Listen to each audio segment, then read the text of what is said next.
Okay, welcome back. We're starting a brand new topic. This is fluids, anything that conforms to the shape of its container. This includes liquids and gases. And we're starting out homework 27 with two very straightforward problems. That's what you expect when we start a new unit, is that the problems are pretty easy, and that's what we have here. Let's look at problem 2. Problem 2 says that you have two identical barrels. Let me see if I can draw identical barrels. Okay. And in one of those barrels, you attach a tube that has a 6-inch diameter. And you find that when you fill up the barrel with water, and then you put water in the tube, when you get the water up to a height of 15 meters, feet, American units, it bursts the barrel. And then the question is, if we have that identical barrel, but this time we put a tube that has only a 1-inch diameter, and we fill this barrel up with water, and then start adding water to the tube, how high do we have to fill it before it bursts the barrel if those two barrels are identical? Is it going to be more than 15 feet, less than 15 feet, or 15 feet? We don't need an actual length because we don't have any information about who made these barrels or how strong they are. We just want to know, is it 15, bigger than 15, or less than 15? So it's a qualitative question. Well, first of all, let's ask ourselves, where's the barrel likely to bust? Where's it going to burst? Well, it's going to burst where the pressure is the greatest. Now, we found a formula for pressure in a fluid. It was that P2 is equal to P1 plus rho GH. And usually we take 0.1 to be at the surface of the fluid, and then 0.2 would be some distance h below in that surface, in that liquid. And rho is the density of the liquid. Now, this formula suggests that the deeper you go in a liquid, the greater the pressure. And if you've done any scuba diving, you know that's true. Or even if any free diving, if you go down in a lake, you know that the deeper you go, the bigger the pressure on your ears. Okay, so that means that we're likely to burst out the bottom of the barrel first.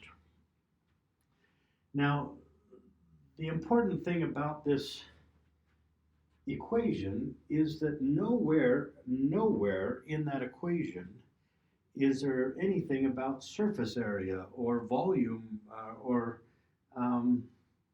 shape. And so if you have an aquarium that's shaped like this, or an aquarium that's shaped like this, if those aquariums are the same depth, it doesn't matter what the shape is, the pressure at the bottom of the aquarium is going to be exactly the same. And so that means, since this is independent of surface area, that the answer is it would be exactly 15 feet. Now, legend has it that this was a con, that was used in the Wild West. That the con men would come to town and get the unsuspecting townsfolk together and ask them to make a prediction and then show them that he won all their money. So I don't know if that's true or not. That's just what I read somewhere. Okay, so exactly 15 feet is the answer to that one. Let's look at problem 3.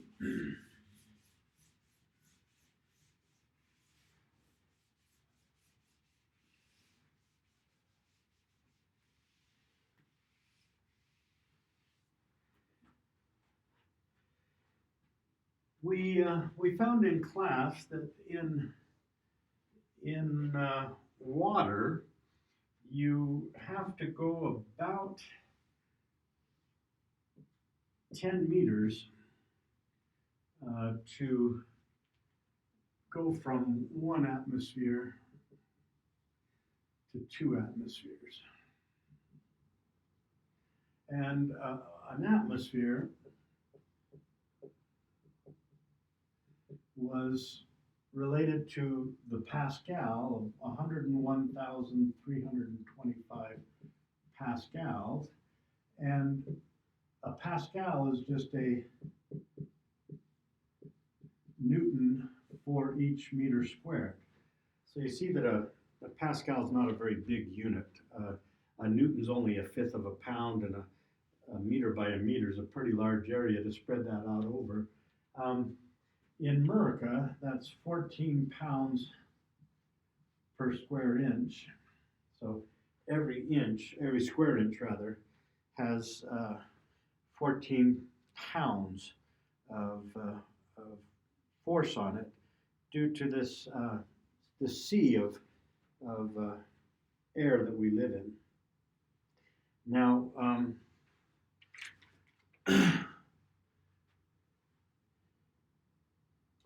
so the question here is, what if this wasn't water? What if instead it was a lake of alcohol? And a lake of alcohol, where the density of alcohol is 0.79 grams per centimeter cubed. Okay, you remember the density of water is 1 gram per centimeter cubed. So alcohol has less, smaller density than water. And so you would expect to go deeper than 10 meters. Well, indeed, you would before you went to 2 atmospheres. So let's work out how deep we would have to go. Let's put up this formula again. P2 is equal to P1 plus rho GH. And here we want this to be 0.2 and this to be 0.1. And so I would have 2 atmospheres here. And at P1 I would have 1 atmosphere.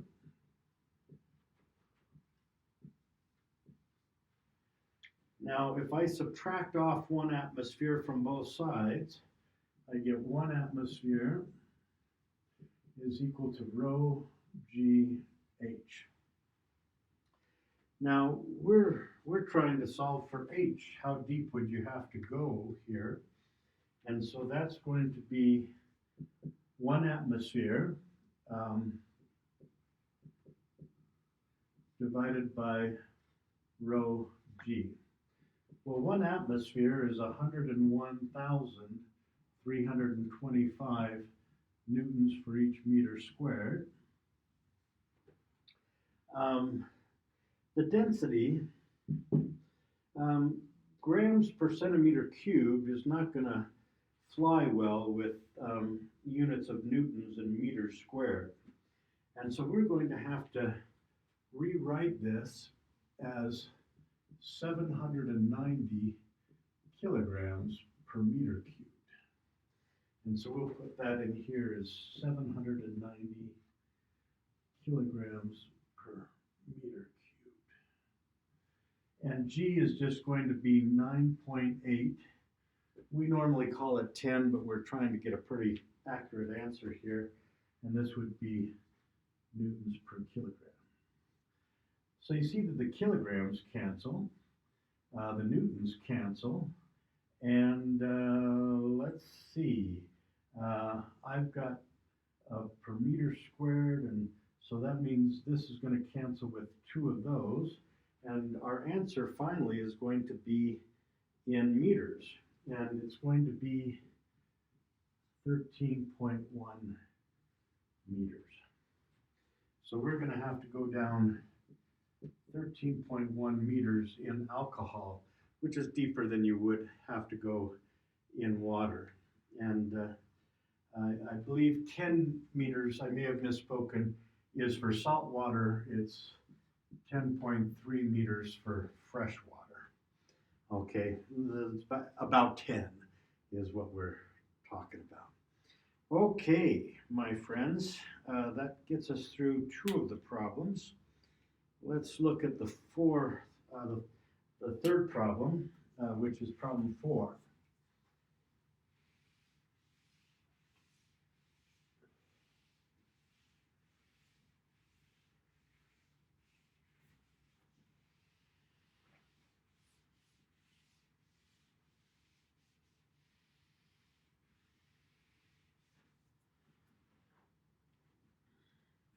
So,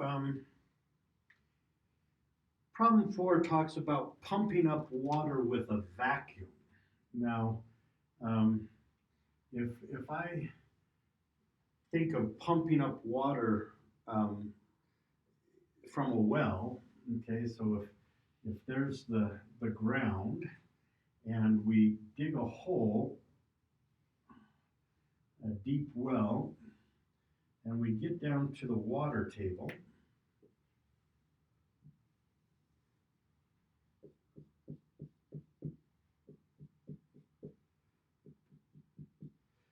well, that pipe is going to fill up with water to the level of the water table.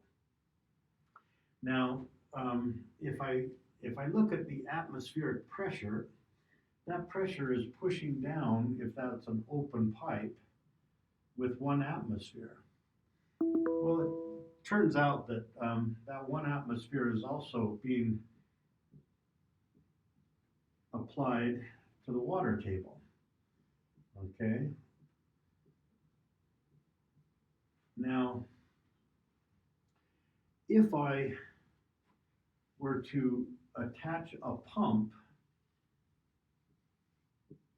to that pipe and create a vacuum, pull out all the air, well, your gut tells you that that's going to pull water up the pipe. Well, it's not the vacuum that's pulling, okay?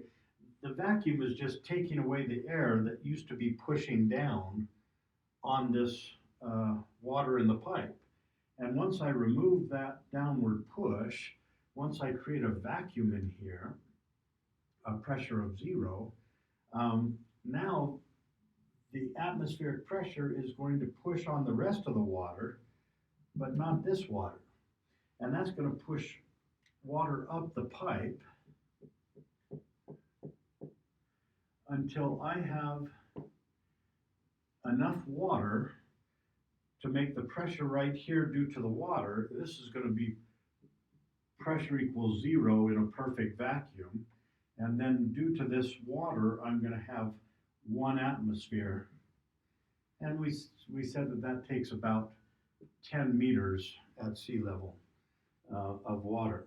So with a vacuum, I can draw water up a pipe about 10 meters, essentially just by using the pressure, the atmospheric pressure, to push the water up the pipe until the weight of that water inside the pipe is going to balance the push by the atmospheric pressure. Now here's the thing. In Los Angeles, they live under 30 kilometers of air at sea level, but we don't. We're up almost a mile high in Bozeman, And so that means the amount of air sitting on our head is going to be less by about a mile. Okay, and so that means the atmospheric pressure in Bozeman is less than it is in Los Angeles. And since it's the atmospheric pressure that pushes water up this pipe, with less atmospheric pressure, we're going to get the water going a shorter distance up the pipe. So you can't draw water as far with a vacuum in Bozeman as you can at sea level. Now, this is not really the way we get water at my house. At my house, the water table is about 125 feet below the surface of the ground. I know that because I had to replace the pump. Well, the pump at my house is not up here because a pump up here that's just drawing a vacuum can only bring things up 10 meters. It can't go as far down as my water table. And so what we do here in most of Bozeman is we put a pump down here in the bottom of the pipe. And that, instead of drawing a vacuum, is just grabbing water and shoving it up the pipe, and then grab more water and shove it up the pipe. And with a strong enough pump, there's no limit to how high you can move that water up the pipe. Okay. The bad news is that when that pump breaks, and it's going to every 15, 20 years, you got to pay some guys to come and get that pump out of the bottom of that pipe, and that's pricey. Okay, so the answer is in Bozeman, you're not going to be able to draw the water up as high with a vacuum as you would in Los Angeles or some other place that is at sea level. Okay, this has been problem set number 27. Thanks for tuning in. Okay, turn this off.